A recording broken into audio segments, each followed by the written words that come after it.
I start the video at what used to be the Myrtle Beach Speedway. When I was here in January of 2022, crews were in the final stages of demolishing the Speedway. Local authorities came to the conclusion that the Speedway wasn't needed anymore now that all the pickup truck driving hilljacks of the area just race each other on Highway 501. Hey now, anyone who lives in the area and has to drive 501 on a regular basis knows that that's true. Well, anyway, the Myrtle Beach Speedway was built in 1958. NASCAR races were held here in spurts from 58 to 65, and again from 88 to 2000. In 2020, the Myrtle Beach Speedway closed for good. The owners of the Speedway mentioned how they were losing money every year as people just weren't buying tickets at the track anymore. And with everything that happened in 2020, just like many other places, especially event venues, the Myrtle Beach Speedway was forced to close. It was a small track, but the coolest thing about it was probably that it was where NASCAR legend Dale Earnhardt Jr.'s first Busch Series race took place. For now, the land that the Speedway sits on is used for the good old boy Horry County Fair. However, there's been a developer interested in the property, according to the Myrtle Beach Sun News. The plan would be to build a mixed-use development, including 400 multifamily homes, but nothing has been done yet, so we can only wait and see what happens in the future. The Myrtle Beach Speedway is located northwest of town near the interchange of 501 and 31. Technically, it's in the CDP of Carolina Forest, which is where we'll spend the majority of our time in this video. Other things that we'll see in this video includes the Myrtle Beach National Golf Course, Coastal Carolina University, and I'll finish things off with a Chris Livability score for the CDP, that is, Carolina Forest, South Carolina. This, however, is one of two Tanger outlet malls in Myrtle Beach. The other one is 10 miles east of here. This one has your typical outlet mall stores that you'll see at any outlet mall in the country, like a Nike factory store, a Guess factory store, Aeropostale factory store, Old Navy outlet store, Finish Line outlet store, Polo outlet store, Lids outlet store, Loft outlet store, K Jewelers store, Hanes store, Coach store. Pretty much anything that you would want out of an outlet mall. Anyway, we're going to speed this video up now like an angry hilljack off of an energy drink, and we're going to get the heck out of this parking lot. We're now heading northwest on 501 towards the town of Conway, and traffic was actually pretty light on this day. The reason being because earlier that morning there was a frost warning. The forecast called for freezing rain overnight, and that never happens around here, but in return, everyone freaked out and stayed at home for the first half of the day, so that probably played a big role as to why there was little traffic, because usually 501 is chaotic. Anyway, when you look at a map, 501 is really the only road that takes you anywhere around here, because if you try heading east, you won't get anywhere, and if you try heading west, you won't get anywhere. So yeah, 501 is really the only way to go anywhere around here, it seems, unless you want to bypass it by taking this road, which is 544, but that heads quite a bit west. So I can only imagine that commuting on 501 is a nightmare for most people, and it's only going to get worse because the area is growing fast and people are continuing to vacation here. However, I will say that the geography of the area makes it challenging for a more expansive road network. You have most of the region's population located within a narrow 3-mile strip of land between the Atlantic shoreline and the Intracoastal Waterway. This strip of land extends for about 40 to 50 miles. Then you have a separate, narrow 3-mile or so strip of development centered around a 10-mile stretch of 501 between Conway and Myrtle Beach, and on both sides of the 501 corridor is swampland, as the water table for this region is really high, so there's not much else that can be done. I've also mentioned in other videos how the Myrtle Beach Metro Area has basically been the fastest growing metro area over the last 10 years. The data goes off of the percentage of growth and not the actual number of people, but the data shows that from 2020 to 2022, the area has grown by 10%, or about 50,000 people. Not to mention the region's 19 million tourists that come here every year. Whenever you have a growing region combined with being a popular vacation spot, traffic is likely just going to suck no matter what, especially when you have a limited road network such as the Myrtle Beach area has. Alright, well now on to talking about the CDP that is Carolina Forest. If you didn't know, CDP stands for Census Designated Place. Carolina Forest today is the fastest growing when it comes to the single-family home market for the Myrtle Beach Metro Area. The separate nearby CDP of Red Hill has seen similar growth. The name comes from the fact that the land was once covered in a dense pine forest, as this was all a part of what was called the Buist Tract, which was a 30,000-acre piece of land that sat between Conway and Myrtle Beach. It used to be the largest undeveloped tract of land on South Carolina's coast, but as you can see, not so much anymore. Here, you can see the population history for Horry County, which has grown by nearly 200,000 people since the year 2000. And that's pretty crazy. But now onto the numbers for Carolina Forest, as the median household income is $62,000 per year, which isn't great, but it's better than the average for Horry County. 32% of adults 25 and older hold a bachelor's degree or higher, and the median value of owner-occupied housing units is $243,000, while the poverty rate is surprisingly high, as it's at 17.6%. When it comes to the crime rates, they are nowhere to be found for Carolina Forest, probably because it's a CDP. But I can guarantee you that through other forms of research that crime isn't an issue here. Well, it's a lot quieter back here than it is on the beach, that's for sure. You're away from all the tourist traffic and all the beach activities, so I'm sure it's nice living. If I had to live in the area, I'd probably live out here. Personally, I like the density of the southern pines. Well, anyway, to our right behind this thick layer of trees is Carolina Forest High School, which was built in 1997, and the athletic teams go by the Panthers. It's a pretty large school, with an enrollment of over 2,000. Also off of the road that we were just on, which is Gardner-Lacey Road, is the Myrtle Beach National. The main clubhouse is towards the back of this golf course neighborhood. However, Myrtle Beach National is one of the many high-rated golf courses in the area, as Myrtle Beach is the self-claimed golf capital of the world, with 90 golf courses in the area, ranging from your traditional 18-hole golf course to mini golf courses, in which all of the mini golf courses can be found off of Highway 17, or at least it seems. Myrtle Beach National was designed by Arnold Palmer, and it consists of 3 18-hole golf courses, with the first one being constructed in 1973 and the last one being finished in 1975.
Lastly, this is the campus of Coastal Carolina University. In 1954, the school was established under the name of Coastal Carolina Junior College, and it was a part of the College of Charleston. In 1960, it became the Coastal Carolina campus of the University of South Carolina. In 1993, the school became independent, and it's been called Coastal Carolina University ever since. Coastal Carolina offers over 100 undergraduate and over 30 graduate degree programs. The total annual enrollment is just over 10,000 students. Most of the student body is made up of South Carolina residents. The school is tied for 52nd place in the best regional universities in the South. So, not great. However, it's been consistently ranked as one of the best schools in the best value category, so it goes along with the narrative of the region and the state being cheap. Or maybe South Carolina folks would like me to say affordable. But hey, if I were about to graduate high school and I lived in South Carolina and I was looking for a college to go to, Coastal Carolina would be on the top of my list because a bachelor's degree from just about anywhere nowadays seems to be good enough to jumpstart a career. Take that, all you snobby Ivy Leaguers. Yeah, we don't need you. I kid. Sort of not really, because all in all, C's get degrees and a piece of paper is all employers look for, right? Alright, well anyway, like every college these days, especially state-funded colleges, it's the athletic teams that drive the funding for the school. Or maybe I should say, the football team. Because let's be honest, golf and volleyball aren't bringing in much revenue. Rather, it's the football programs that fund not only the rest of the athletic department in most state-funded schools, but also it helps support much of the academics. And then, of course, you have the state funding taking care of most of the rest. Well, anyway, Coastal Carolina is a Division I school, and it competes in the Sun Belt Conference. I'll never forget the first time that I heard of Coastal Carolina University. It was 10 to 12 years ago, and David Bennett was the head coach. But he was given some kind of crazy analogy on cats and dogs in a presser and saying that his team needed to play more like dogs, and while doing so, he looked like a hilljack after drinking 6 bottles of Mountain Dew. So yeah, you should look it up if you want a good laugh. With that said, there's a long list of notable Coastal Carolina University alumni, including actress Madeline Klein, actress Bailey Hanks, actor Michael Kelly, singer Edwin McCain, and singer Elise Testone. On the athletic side, you have NFL corner Josh Norman, former NFL wideout Jerome Simpson, former NFL backup QB Tyler Thigpen, former NFL fullback Mike Tolbert, NASCAR driver Brandon Brown, and pro golfer Dustin Johnson. Lastly, the school's mascot is the Chanticleer. No, not the chandeliers, like the type of light that hangs from the ceiling. No, Chanticleer, which is a proud and fierce rooster. Rooster? Yes, a proud and fierce rooster. Well, they got the idea from the Canterbury Tales, written by Geoffrey Chaucer. The Canterbury Tales is a series of 24 stories that was written by Chaucer back in the 1300s. It's a good read. You should totally read it. Have you read the Canterbury's Tales, Chris? Nope.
Well, now it's time for Chris's livability score.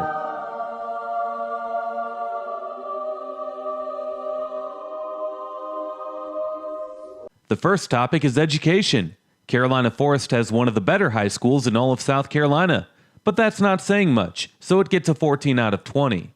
Crime in Carolina Forest is a non-issue. It gets a 17 out of 20. There is no downtown Carolina Forest. It's not even a city, it's a master-planned residential community, but since there is none, it gets a 0 out of 20. Next up is the economy, and the economy of Myrtle Beach is not very good outside of tourism. There aren't that many high-paying jobs available. However, Carolina Forest is better than your average municipality in Horry County, so it gets an 11 out of 20. Recreational opportunities are plenty in the area, with the beach being nearby, the Intracoastal Waterway, the Whack-A-Mole River, plenty of golf courses as well, so it gets a 15 out of 20. The history of Carolina Forest is that it was all a thick forest until the late 1990s or so. So history gets a 1 out of 20. Amenities in the area are plenty, as you have plenty of options to entertain yourself in nearby Myrtle Beach. You also have plenty of shopping too, so it gets a 13 out of 20. The cost of living here is low, and what's crazy is that Carolina Forest has a bunch of new housing and big single-family homes, yet both the median household income and median value of homes here are below the national average. Cost of living gets a 15 out of 20. When compared to the other cities that I've given this score to, it's tied in last place with no other city than North Myrtle Beach, and I would live in Carolina Forest over North Myrtle Beach. But the reason why the score is the same is because Carolina Forest is a suburb. It doesn't have a downtown, and there is no history, and that plays a factor into the Chris livability score. All right, well, once again, I really enjoyed Carolina Forest. I thought it was a really pretty area. I was a big fan of the southern pines that take up most of the land that Carolina Forest is on still, and hopefully it stays that way. Hopefully there's not tons of new residential developments that just cut away all the forests, because I think that that's what makes Carolina Forest a really nice place to live. I like the feeling of having these thick trees wherever you go throughout the residential areas away from 501 throughout the CDP of Carolina Forest. And I believe that if it can stay that way going forward, that home values will rise, and I believe that it will just be that much nicer of a place to be in as the surrounding area continues to see massive development. Also, I see that South Carolina has a lot of CDPs. Maybe Carolina Forest might think of incorporating into a city one day. We'll see. Well, with that said, I do end the video here, and if you enjoyed this video, make sure to drop a like, comment, and subscribe if you haven't already, as doing all of those things helps these videos destroy the evil monster that is the YouTube algorithm. Also, make sure to hit that notification bell and select yes, so that you can be notified every time that I upload a new video. If you enjoyed this video, then you might enjoy checking out some of the featured playlists on this channel. Videos with amazing insights on other places like what you saw here can be found in my South Carolina playlist or in my Myrtle Beach playlist. Last but not least, if you can't get enough of me on here, you can always go follow me on my other social media accounts, and those links are below. We'll see you next time. Peace.